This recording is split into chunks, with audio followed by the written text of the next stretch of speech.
Soil stack vents must extend above the roof to prevent siphoning and keep odors out of the living space. Follow the thumb rule that a soil stack vent should terminate high enough to prevent water entry and promote proper airflow. Practically extend the vent at least 6 inches above the roof penetration to shed water and ice while keeping continuous airflow through the stack. If the vent termination is within 10 feet of any building opening such as a window, door, or fresh air intake, then local practice typically requires the vent to rise to at least 2 feet above the nearby opening to avoid contaminants being drawn into the building.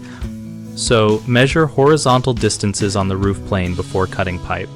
Use a single continuous pipe where possible from the lowest fixture discharge through the roof to reduce junctions that create traps or flow restriction. When joints are required, use solvent weld or approved mechanical couplings and wrap with flashing and a collar boot to maintain roof watertightness.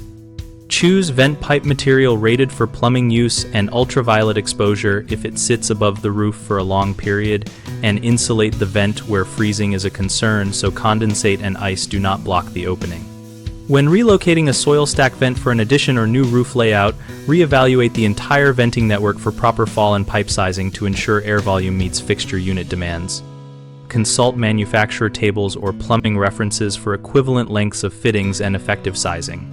Always check local code for any numeric differences from the thumb rule and obtain permits when required so inspectors can confirm sizing and termination clearances.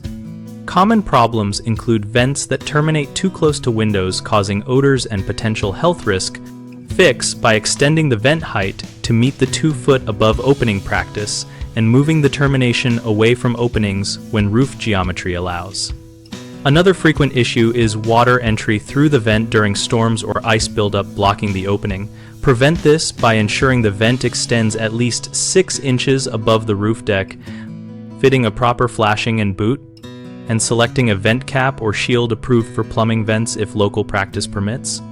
A third problem is undersized or obstructed venting from many fixtures tied improperly into a single small stack. Correct this by calculating required venting capacity, removing unnecessary restriction, or adding auxiliary vents so fixture drainage remains air balanced.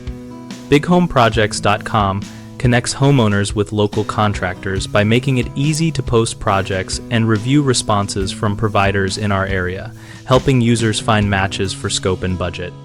We also give contractors a place to find leads and join our discussion community where we share best practices, field tips, and real-world solutions about venting and other construction topics.